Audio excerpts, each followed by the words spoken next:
First అయితే ఈ విధంగా కరెక్ట్గా వేసుకున్నామా లేదా అని మనం ముగ్గులు ముడతలు లేకుండా అయితే వేసుకుని చూసారు కదా, లూజ్ అయితే నేను మార్కింగ్ చేస్తున్నాను. అంటే ప్యాంట్ లెగ్స్కి లూజ్ ఉంటుంది కదా, ఆ లూజ్ అయితే నేను కరెక్ట్గా మార్కింగ్ చేసుకుంటున్నాను. ఈ విధంగా నేను కిస్తా దగ్గరికి వచ్చేటప్పుడు అయితే స్టాప్ చేసేసానండి. అలాగే మనము ఇటు చివర కూడా 1/2 ఇంచు కుట్టుకు వేసుకుని ఈ కిస్తా పొడవు అంటే పైన నడుంబద్ద వదిలేసి ఓన్లీ కింద లెగ్స్కి కిస్తా ఉంటుంది కదా, సపరేట్గా కొలుచుకోవాలి.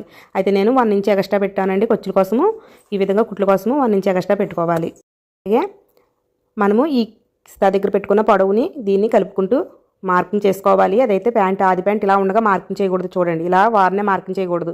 ఈ విధంగా మార్కింగ్ చేస్తే ఏమవుతుందంటే మనకు తేడా వస్తుంది, కిస్తా లూజు తగ్గిపోతుందండి. చూసారు కదా, నేను వీడియోలో చూపించినట్టుగా నేను ఓన్లీ లెగ్స్ దాకా తీసుకున్నాను. అక్కడి నుంచి నేను కిస్తా పొడవు మార్కింగ్ చేసుకున్నాను కదా, అక్కడ దాకా నేను ఓన్గా మార్కింగ్ చేస్తాను. అలా మార్కింగ్ చేసుకోవాలి. ఎందుకు అలా మార్కింగ్ చేస్తానో కూడా చెప్తాను చూడండి. ప్యాంట్ ఈ విధంగా వేసాం కదా, ఈ విధంగా వేస్తే మీరు ప్యాంట్తో ఈక్వల్గా ఎందుకు వేయలేదు, కొద్దిగా కిందకి పెట్టారు మార్కింగ్ అని మీకు డౌట్ రావచ్చు.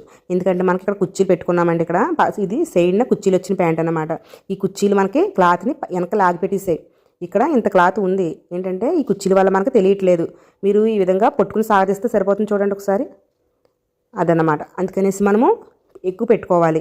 దానికోసం ఏం చేయాలి, కిస్తా దగ్గర పొడవు ఈ లూజ్ని కలుపుకోవాలన్నమాట. అలా కాకుండా ప్యాంట్ని పెట్టేసి మనము మార్కింగ్ చేస్తుంటే తేడా వస్తుంది.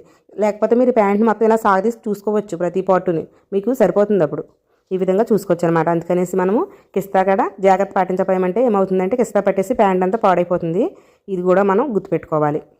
ఈ విధంగా మార్కింగ్ చేసుకున్నాక కింద వైపున వచ్చేసి మనము 2 ఇంచెస్ ఎక్స్ట్రా పెట్టుకోవాలి. అంటే ప్యాంట్కి కింద బెల్ట్ ఉంటుంది కదా, ఆ బెల్ట్ కోసము 2 ఇంచెస్ ఎక్స్ట్రా అయితే పెట్టుకుంటున్నాను.